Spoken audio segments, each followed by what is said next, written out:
Hello viewers, कैसे हैं आप सब। उम्मीद करता हूं कि आप सब बिल्कुल ठीक होंगे।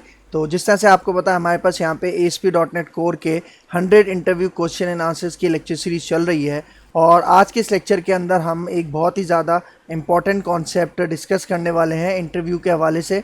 तो आपने मेक श्योर करना है कि इस वीडियो को एंड तक वॉच करना है ताकि आपको इसका कंप्लीट कॉन्सेप्ट समझ में आ सके।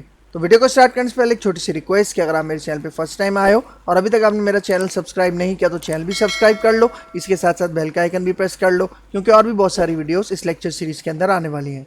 तो मैं हूं आपका सर मोहम्मद आदिल और अब हम अपना लेक्चर स्टार्ट करते हैं।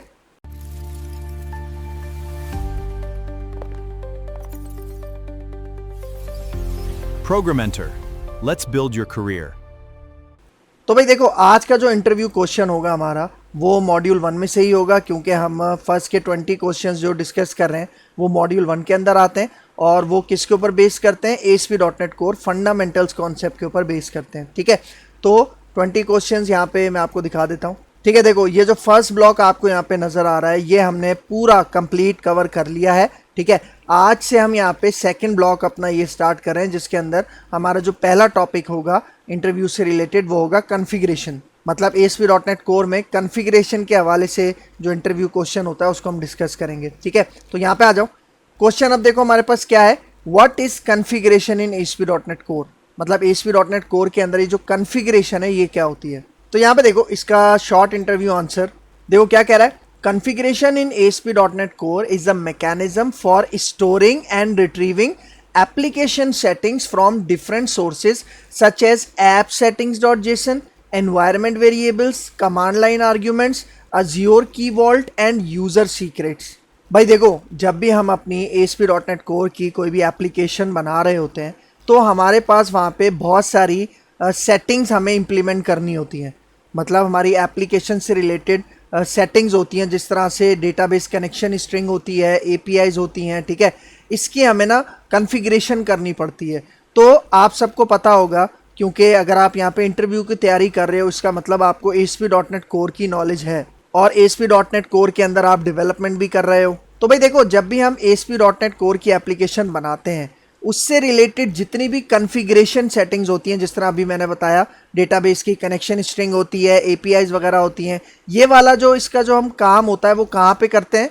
हम एक कॉन्फ़िगरेशन फाइल के अंदर करते हैं। ठीक है, और ASP.NET कोर के अंदर हमें एक configuration file by default given होती है जब हम अपना एक प्रोजेक्ट क्रिएट करते हैं। और वो कौन सी फाइल होती है? app-settings.json।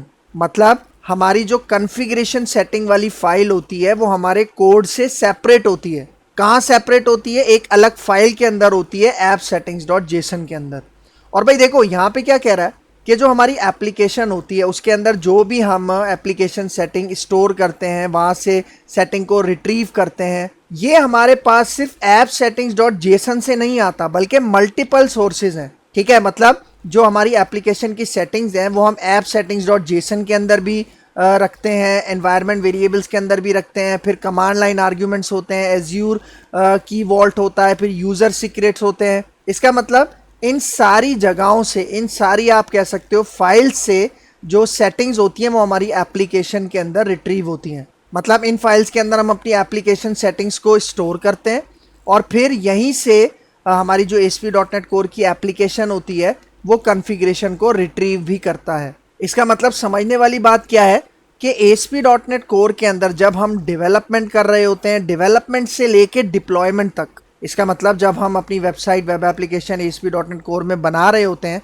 वहाँ से लेकर जब तक हम उसे इंटरनेट पे पब्लिश करते हैं, तो इस दौरान में हमारे पास बहुत सारी कॉन्फ़िगरेशन हमें इम्प्लीमेंट करनी पड़ती हैं। तो वो सारी कॉन्फ़िगरेशन हम इन फाइल्स के अंदर रख सकते हैं, क्योंकि इन्हीं फाइल्स के अंदर, इन्हीं जगहों से डेटा हमारे पास हमारी एप्लीकेशन में रिट्रीव होता है। तो यहाँ पे इम्पॉर्टेंट पॉइंट क्या है इस कॉन्फ़िगरेशन का, कि हमारी जो कॉन्फ़िगरेशन की जो सेटिंग्स होती हैं, एप्लीकेशन सेटिंग्स होती हैं, वो हम अपने कोड से सेपरेट रखते हैं। इसका मतलब हम कंट्रोलर्स बनाते हैं, सर्विसेज बनाते हैं, ठीक है, रिपोजिटरीज बनाते हैं, तो वहाँ पे हम कहीं भी अपनी कॉन्फ़िगरेशन सेटिंग्स को नहीं रखते, इम्प्लीमेंट नहीं करते, बल्कि सेपरेट हम अपने कोड से कॉन्फ़िगरेशन को रखते हैं। जिस तरह मैंने बताया app-settings.json के अंदर हम कनेक्शन स्ट्रिंग रखते हैं। ठीक है, तो ये इसका एक बहुत ज़्यादा इंपॉर्टेंट पॉइंट है। तो यही पॉइंट यहाँ पे देखो सेकंड पॉइंट में भी बता रहा है it allows developers to separate configuration from application code. ठीक है, बहुत ज़्यादा इंपॉर्टेंट पॉइंट, कॉन्फ़िगरेशन का मेन मकसद।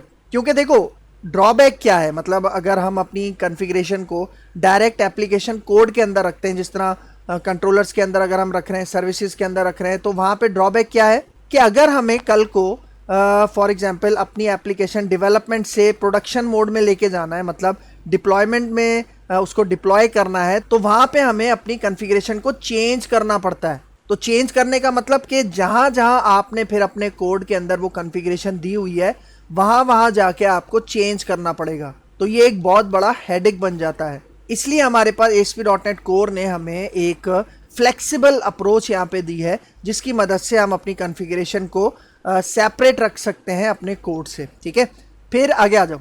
अब देखो detail explanation. Imagine you are building a school management system. ठीक है, मतलब आप एक वेब एप्लीकेशन बना रहे हो जो कि स्कूल मैनेजमेंट सिस्टम से रिलेटेड है, जिसमें स्कूल के सारे जो भी ऑपरेशंस होते हैं वो इस वेबसाइट के अंदर होंगे। ठीक है, तो यहाँ पे देखो योर एप्लीकेशन नीड्स। अब आपके जो स्कूल मैनेजमेंट सिस्टम है, इसकी जो एप्लीकेशन है, उस एप्लीकेशन में किन किन चीज़ों की ज़रूरत है। ठीक है, यहाँ पे देखो सबसे पहले डेटाबेस कनेक्शन स्ट्रिंग, क्योंकि जाहिर बात है इसका डेटाबेस होगा, उसके साथ कनेक्टिविटी का सारा मामला होगा। फिर देखो second point, email server settings. भाई जाहिर बात है आपके ये जो एप्लीकेशन है, इससे ईमेल भी स्टूडेंट्स को सेंड होंगी। ठीक है, तो उसकी सेटिंग्स वगैरह, उसके सर्वर की सेटिंग्स। फिर इसी तरह देखो SMS गेटवे क्रेडेंशियल्स, मतलब SMS भी हम सेंड करवाते हैं उनके पेरेंट्स के मोबाइल फ़ोन्स पे या उनके अपने फ़ोन्स पे। ठीक है, फिर इसी तरह API कीज़ होती हैं, JWT सीक्रेट की होती है, एप्लीकेशन नेम वगैरह होता है। तो इस तरह की जितनी भी हमारे पास रिक्वायरमेंट होती है वो हमारी एप्लीकेशन की नीड्स होती हैं। ठीक है, मतलब ये सारी आप समझ लो कि कॉन्फ़िगरेशन सेटिंग्स है। ठीक है, तो यहाँ पे देखो एक पॉइंट क्या बता रहा है, if these values are hard coded inside your C# files, changing them requires recompiling and redeploying the application. इसका मतलब यहाँ पे क्या कह रहा है कि भाई अगर आप ये वाली जो कॉन्फ़िगरेशन सेटिंग्स हैं, अगर ये आप अपनी C# फाइल के अंदर मैनुअली राइट करते हो, हार्ड कोड का मतलब अगर आप मैनुअली खुद से वहाँ पे ये डेटा सारा लिख देते हो अपनी C# फाइल्स के अंदर। C# फाइल्स मतलब मैंने बताया था आपकी कंट्रोलर्स हो गए, आपकी सर्विसेज वगैरह हो गई। तो वहाँ पे लिखने का ड्रॉबैक क्या है कि आपको दोबारा से, फॉर एग्जांपल आप सपोज करो कि आपने अपनी जो वेब एप्लीकेशन है उसको डिप्लॉय कर दिया है, मतलब ये जो स्कूल मैनेजमेंट सिस्टम है उसको इंटरनेट पे आपने पब्लिश कर दिया, डिप्लॉय कर दिया है। तो अगर आपने उस एप्लीकेशन के अंदर ये जितनी भी सेटिंग्स थी उनको C# फाइल के अंदर हार्ड कोड किया हुआ है, मतलब मैनुअली राइट किया हुआ है, और अगर आपको उसको चेंज करने की ज़रूरत पड़ गई तो आपको चेंज करने के बाद दोबारा से अपनी एप्लीकेशन को रिकम्पाइल करना पड़ेगा और दोबारा उसको रीडिप्लॉय करना पड़ेगा। तो ये एक बहुत बड़ा ड्रॉबैक है और ये एक बहुत ज़्यादा टाइम कंज्यूमिंग एक्टिविटी भी हो जाती है, जिसकी वजह से इसको अवॉइड किया जाता है। ठीक हो गया, तो अब यहाँ पे देखो, अब देखो यहाँ पे सोल्यूशन क्या है। सोल्यूशन ये है, देखो क्या कह रहा है, instead ASP.NET Core provides a flexible configuration system, मतलब जिसमें हमें हार्ड कोड करने की जरूरत नहीं पड़ती। ASP.NET Core ने हमें एक ऐसा फ्लेक्सिबल कॉन्फ़िगरेशन सिस्टम प्रोवाइड किया है। ठीक है, यहाँ पे देखो configuration can come from multiple sources, जिस तरह मैंने आपको पहली आंसर के अंदर बताया ना, फर्स्ट आंसर के अंदर, कि हमारे पास जो हमारी एप्लीकेशन की जो सेटिंग्स होती हैं वो हम मल्टीपल फाइल्स के अंदर स्टोर करते हैं, मतलब मल्टीपल सोर्स के अंदर हम क्या करते हैं, स्टोर करते हैं, फिर वहाँ से हम रिट्रीव करते हैं अपनी एप्लीकेशन के अंदर। ठीक है, तो अब वो सोर्सेज कौन कौन सी है मैंने भी आपको शॉर्ट इंटरव्यू आंसर के अंदर भी बताया, यहाँ पे भी देख लो। देखो app-settings.json, app-settings.development.json, फिर इसी तरह environment variables, यूजर सीक्रेट्स और कमांड लाइन आर्ग्यूमेंट्स। मतलब ये वो फाइल्स हैं, ये वो सोर्सेज हैं जहाँ पे हम अपनी एप्लीकेशन सेटिंग्स को स्टोर कर सकते हैं और फिर बाद में यहीं से हम अपनी एप्लीकेशन की जो सेटिंग्स होते हैं उनको हम रिट्रीव करते हैं अपनी ASP.NET Core एप्लीकेशन के अंदर। और यहाँ पे आप एक चीज़ नोटिस करो, app-settings.json तो हमें पता है, लेकिन यहाँ पे ऐप सेटिंग्स के नाम से मल्टीपल फाइल्स भी हो सकती है आपके प्रोजेक्ट के अंदर। ठीक है, फिर यहाँ पे देखो क्या कह रहा है, the framework merges these sources with later sources overriding earlier ones. इसका मतलब देखो यहाँ पे क्या कह रहा है कि जो हमारा फ्रेमवर्क है वो ये जितनी भी हमारे पास कॉन्फ़िगरेशन से रिलेटेड फाइल्स होती है उन सबको मर्ज कर देता है और फिर मर्ज करके वहीं से डेटा रिट्रीव होता है हमारी एप्लीकेशन के अंदर। और यहाँ पे देखो एक और बात कर रहा है कि अगर आप इसके अंदर कोई भी चेंजिंग करते हो तो वो पुरानी चेंजिंग से क्या होता है, रिप्लेस हो जाता है। मतलब नई जो कॉन्फ़िगरेशन है वो ओवरराइड हो जाती है उस कॉन्फ़िगरेशन फाइल्स के अंदर, ठीक है। इसका मतलब आपको कुछ भी नहीं करना, आपको सिर्फ जब भी चेंजिंग करनी है कॉन्फ़िगरेशन से रिलेटेड तो डायरेक्ट इन्हीं फाइल्स के अंदर आपने चेंजिंग करनी है, और फिर ये फाइल हमारे कोड के अंदर जहां जहां फेच हो रही है ऑटोमेटिक हर जगह वहां पे मॉडिफिकेशन हो जाएगी। वैसे तो आप सबने ऐप सेटिंग्स डॉट जेसन वाली फाइल देखी होगी, मैं आपको फिर भी दिखा देता हूं अपने विजुअल स्टूडियो में। ये देखो, ये हमारा प्रोजेक्ट है जो हमने सर्विस लाइफ टाइम जब हम कवर कर रहे थे तब हमने बनाया था। तो उसके अंदर देखो मैंने ऐप सेटिंग्स डॉट जेसन वाली फाइल यहाँ पे ओपन की हुई है। इसके अंदर अभी डेटाबेस की कनेक्टिविटी नहीं है, इसलिए आपको यहाँ पे डेटाबेस की जो कनेक्शन स्ट्रिंग की कॉन्फ़िगरेशन होती है वो आपको अभी यहाँ पे देखने को नहीं मिल रही होगी, ठीक है। सही, तो यहाँ पे हम अपनी कॉन्फ़िगरेशन की सेटिंग कर सकते हैं, ठीक है। फिर आगे आ जाओ, ये हो गया। अब देखो एक प्रैक्टिकल एग्जाम्पल यहाँ पे बता रहा है, इंस्टेड ऑफ राइटिंग, मतलब भाई देखो जब हम कॉन्फ़िगरेशन फाइल के अंदर सेटिंग नहीं करते थे, जब हम अपने सी शार्प के कोड के अंदर क्या करते थे, उसके अंदर हार्ड कोड करते थे, मतलब सी शार्प फाइल्स के अंदर सी शार्प के कंट्रोलर के अंदर ही हम जब कनेक्शन स्ट्रिंग बनाते थे तो कुछ इस तरह से बनाते थे। मतलब यहाँ पे देखो हमने एक कनेक्शन का वेरिएबल बनाया स्ट्रिंग टाइप का, और फिर उसके अंदर देखो हमने अपने जो भी डेटाबेस कनेक्शन स्ट्रिंग की चीज़ें होती हैं वो हमने इस स्ट्रिंग वेरिएबल के अंदर रख दिया। और ये बिल्कुल भी सही नहीं है, अच्छी अप्रोच नहीं है, क्योंकि सपोज करो कि ये वेरिएबल मैंने अगर मल्टीपल जगहों पे बनाया हुआ है, मल्टीपल कंट्रोलर्स में बनाया हुआ है, तो जब अगर मुझे इसके अंदर कुछ चेंजिंग करनी पड़ेगी, फॉर एग्जांपल मैं इसको प्रोडक्शन मोड में लेके जाता हूँ, डिप्लॉय करता हूँ, तो मुझे हर जगह से ये कनेक्शन स्ट्रिंग चेंज करनी पड़ेगी। इसका मतलब देखो यहाँ पे कह रहा है इंस्टेड ऑफ राइटिंग दिस, मतलब इस तरह से आपने अपने सी शार्प फाइल के अंदर हार्ड कोड नहीं करना, बल्कि आपने क्या करना है, वो जो आपकी ऐप सेटिंग्स डॉट जेसन वाली फाइल है ना, उसके अंदर इस तरह से आपने अपनी कनेक्शन स्ट्रिंग को स्टोर करना है। जिसने ASP.NET कोर को डेटाबेस के साथ कनेक्ट किया होगा उसको पता है कि भाई ये वाला जो पोर्शन है, ये वाला जो जेसन है, ये हम कहाँ पे लिखते हैं, app settings dot JSON file के अंदर लिखते हैं, और इसी की मदद से हम अपनी कनेक्शन स्ट्रिंग को स्टोर करते हैं, ठीक है। तो जब हम इस तरह से ऐप सेटिंग्स डॉट जेसन में अपनी कनेक्शन स्ट्रिंग को स्टोर कर लेंगे, तब इसको हम फेच किस तरह से करेंगे, यहाँ पे देखो, नाउ योर कोड बिकम्स, ये देखो हमने एक वेरिएबल बनाया कनेक्शन, और ये देखो हमने बिल्डर की कॉन्फ़िगरेशन यहाँ पे यूज़ किया, उसके बाद एक मेथड यूज़ किया, और ये देखो जो हमने अपनी कनेक्शन स्ट्रिंग का नाम रखा था ना ऐप सेटिंग्स डॉट जेसन में, उसी के नाम से हम यहाँ पे इसको फेच कर रहे हैं, ठीक है। मतलब यहाँ पे देखो, पीछे आ जाओ, ये देखो मैंने अपनी कनेक्शन स्ट्रिंग का नाम क्या रखा था, डिफॉल्ट कनेक्शन, तो इसी को अब मैं फेच कर रहा हूँ यहाँ पे अपने सी शार्प कोड के अंदर, सी शार्प फाइल के अंदर कुछ इस तरह से। तो इसका मतलब डिफॉल्ट कनेक्शन के अंदर जो भी चेंजिंग होगी वो ऑटोमेटिक हमारे कनेक्शन वेरिएबल के अंदर भी चेंजिंग हो जाएगी। तो ये सबसे बड़ा बेनिफिट है आपकी कॉन्फ़िगरेशन सेटिंग्स को एप्लीकेशन कोड से सेपरेट रखना, ठीक है। तो ये पॉइंट आपने याद रखना है। फिर आगे आ जाओ, ठीक है। अब यहाँ पे देखो एक और प्रैक्टिकल एग्जांपल में बता रहा हूँ, देखो क्या कह रहा है, suppose your application runs in 3 environments, ठीक है। मतलब आपकी जो ASP.NET कोर की एप्लीकेशन है, सपोज करो कि वो 3 एनवायरनमेंट में रन होगी, ठीक है। किस तरह से, यहाँ पे देखो जब आप डेवलपमेंट कर रहे होगे तो उसका जो डेटाबेस की जो भी एक्टिविटीज होंगी वो लोकल ही होंगी, ठीक है। मतलब वहाँ पे आप SQL सर्वर लोकल यूज कर रहे होगे। इसका मतलब डेवलपमेंट जब आप कर रहे होगे वहाँ पे जो SQL सर्वर की कॉन्फ़िगरेशन होगी वो डिफरेंट होगी। फिर सेम इसी तरह जब आप उसको टेस्टिंग मोड में लेके जाओगे तो तब आप SQL सर्वर टेस्ट को यूज़ करोगे। इसका मतलब वहाँ पे जो कॉन्फ़िगरेशन होगी टेस्टिंग के अंदर वो डिफरेंट होगी, ठीक है। फिर इसी तरह जब आप उसको प्रोडक्शन मोड में ले जाओगे, इसका मतलब जब आप उसे डिप्लॉय करोगे तो वहाँ पे Azure SQL डेटाबेस होगा, तो वहाँ पे भी कॉन्फ़िगरेशन हमारे पास चेंज हो जाएगी। इसका मतलब देखो हर एनवायरनमेंट में यहाँ पे जो कॉन्फ़िगरेशन है SQL से रिलेटेड वो चेंज हो रही है। तो अगर आप सी शार्प के अंदर इसको हार्ड कोड करोगे, सी शार्प फाइल्स के अंदर मैनुअली लिखोगे, तब आपको मैनुअली बार बार चेंज करना पड़ेगा, ठीक है। इसलिए देखो यहाँ पे क्या कह रहा है, instead of changing your code you simply change the configuration. मतलब आपने अपने कोड के अंदर जाके चेंजिंग नहीं करनी, बल्कि डायरेक्ट कॉन्फ़िगरेशन के अंदर चेंजिंग करनी है, और फिर वही कॉन्फ़िगरेशन फेच हो जाएगी आपकी ASP.NET कोर के कोड के अंदर, ठीक है। फिर आगे आ जाओ, अब यहाँ पे देखो फॉलो अप क्वेश्चंस, ठीक है, जो कि इंटरव्यू आपके आंसर के बाद दोबारा आपसे पूछेगा। देखो क्या कह रहा है, why should configuration be separated from code. मतलब ये पूछना चाह रहा है इंटरव्यूअर आपसे कि कॉन्फ़िगरेशन को हम अपने कोड से सेपरेट क्यों रखते हैं, उसकी वजह क्या है, ठीक है। यहाँ पे देखो यहाँ पे क्या कह रहा है आंसर में, देखो बिकॉज, मतलब यहाँ पे देखो बेनिफिट्स बता रहा है, easier maintenance, better security, environment specific settings, no recompilation required.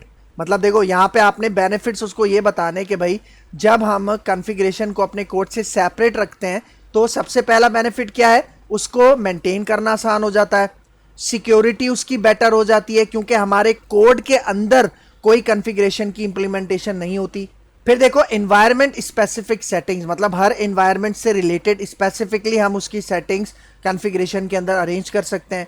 फिर देखो नो रिकम्पाइलेशन रिक्वायर्ड, मतलब दोबारा से आपको अपनी एप्लीकेशन रिकम्पाइल करने की जरूरत नहीं है। और इसी तरह मैंने आपको बताया था कि रीडिप्लॉयमेंट की भी जरूरत नहीं है। ठीक है, तो ये इसके बेनिफिट्स हैं जो इस क्वेश्चन के आंसर में आप बता सकते हो। ठीक है, फिर आगे आ जाओ। एक और सवाल यहाँ पे क्या है, can configuration come from multiple sources. इसका जवाब ऑलरेडी मैं दे चुका हूं अपने इसी लेक्चर में कि भाई जो हमारी कॉन्फ़िगरेशन होती है, कौन सी कॉन्फ़िगरेशन, जिसको हमारी एप्लीकेशन यूज करती है, जिसके अंदर हमारी एप्लीकेशन की सेटिंग्स होती हैं। तो यहाँ पे ये पूछ रहा है कि क्या वो मल्टीपल सोर्सेज से आ सकते हैं।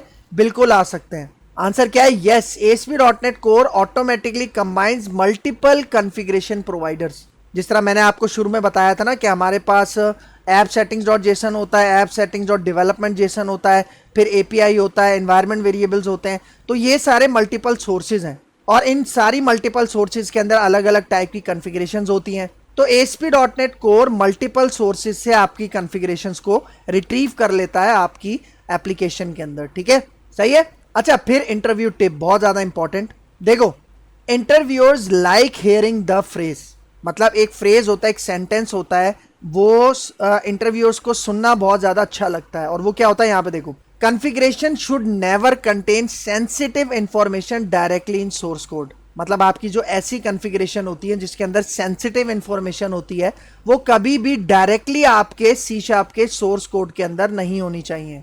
उसको हमें हमेशा सेपरेट रखना होता है अपने सोर्स कोड से।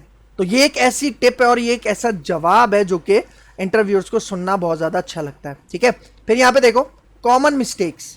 अब देखो कॉमन मिस्टेक्स क्या है, यहाँ पे देखो, हार्ड कोडिंग कनेक्शन स्ट्रिंग्स। वही बात कि जो हमारी C# की फाइल्स होती है, उसके जो कंट्रोलर्स होते हैं, उसके अंदर हम अपनी कनेक्शन स्ट्रिंग को, डेटाबेस कनेक्शन स्ट्रिंग को मैनुअली राइट कर रहे होते हैं वहाँ पे।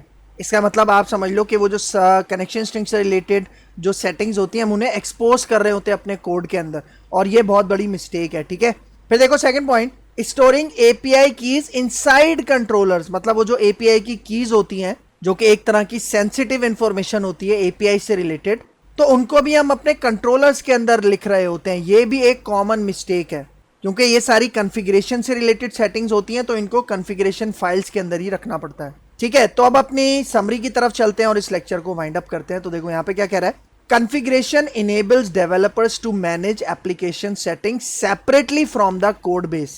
मतलब यहाँ पे यही कह रहा है कि जो कॉन्फ़िगरेशन है वो .NET डेवलपर्स को ये चीज़ प्रोवाइड करता है कि वो अपनी एप्लीकेशन सेटिंग्स जो होती हैं वो सेपरेट रख सकें अपने कोड से, मेकिंग एप्लीकेशंस मोर सिक्योर। मतलब इससे बेनिफिट क्या होता है कि जो आपकी एप्लीकेशंस होती हैं वो बहुत ज़्यादा सिक्योर हो जाती हैं, मेंटेनेबल हो जाती है, मतलब उनको मेंटेन करना आसान हो जाता है, and flexible across different environments. और ये वाली अप्रोच बहुत ज़्यादा फ्लेक्सिबल हो जाती है अक्रॉस डिफरेंट एनवायरनमेंट्स। जिस तरह मैंने आपको बताया था कि डेवलपमेंट के अंदर आप SQL सर्वर लोकल यूज़ कर रहे हो, फिर इसी तरह टेस्टिंग के लिए आप SQL सर्वर टेस्ट यूज़ कर रहे हो, डिप्लॉयमेंट में मतलब प्रोडक्शन में आप Azure SQL यूज़ कर रहे हो। तो इन एनवायरनमेंट्स में, डिफरेंट एनवायरनमेंट्स के अंदर भी कॉन्फ़िगरेशन को मेंटेन रखना, मैनेज करना बहुत ज़्यादा आसान हो जाता है। ठीक हो गया, तो ये हमारा आज का इंटरव्यू क्वेश्चन था और जिसको हमने बहुत अच्छे से समझा। तो अगर इस लेक्चर के हवाले से, इस क्वेश्चन के हवाले से कोई भी कंफ्यूजन है तो कमेंट बॉक्स में मुझसे ज़रूर पूछ लेना। तो अगर आपको मेरी वीडियो पसंद आई है तो मेरा चैनल लाइक कीजिए, शेयर कीजिए और सब्सक्राइब कीजिए और मुझे अपनी दुआओं में याद रखिए। तो मिलते हैं इंशाल्लाह नेक्स्ट लेक्चर में, तब तक के लिए दीजिए इजाज़त। अल्लाह हाफिज़।